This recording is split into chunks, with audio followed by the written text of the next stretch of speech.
Two important developments at the Supreme Court today, as hearings continued in the challenges to reservation for economically weaker citizens and Karnataka's hijab ban in educational institutions.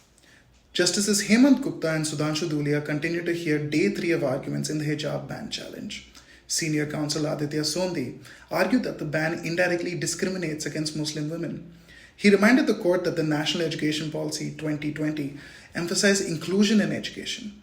By imposing a hijab ban, women who chose to wear the hijab would be excluded. Mr. Sondhi then took the court through the Sachar Committee report to drive home the point that hijab-clad women face discrimination in employment, education, and public places. Further exclusion would worsen their socio-economic condition. Dr. Rajiv Dhawan, who argued after Mr. Sondhi, tried to convince the court that the ban targets Muslim women and deprives them of their fundamental rights. First, their freedom of speech is restricted when their right to dress is curtailed. Second, they are discriminated against specifically based on their religion and gender.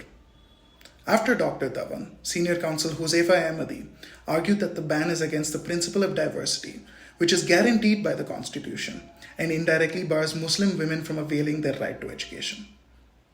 Meanwhile, in the Chief Justice's courtroom, advocates argued all day against reservations provided based solely on economic criteria. Senior advocate Ravi Varma Kumar argued that Articles 15 and 16 cement the right to equality in the Constitution. Together, the provisions allow states to provide reservations on the basis of caste, race, sex, descent, place of birth, and residence. However, economic weakness is not included as a ground. He argued that EWS reservations were not based on any scientific criteria. When a new type of reservation is introduced, it is critical to justify it with data that shows that a particular class requires it. Hearings in the challenges to EWS reservations will continue for the whole day tomorrow. The hijab ban challenges will also continue, with the bench intent upon finishing hearing a long list of lawyers challenging the ban.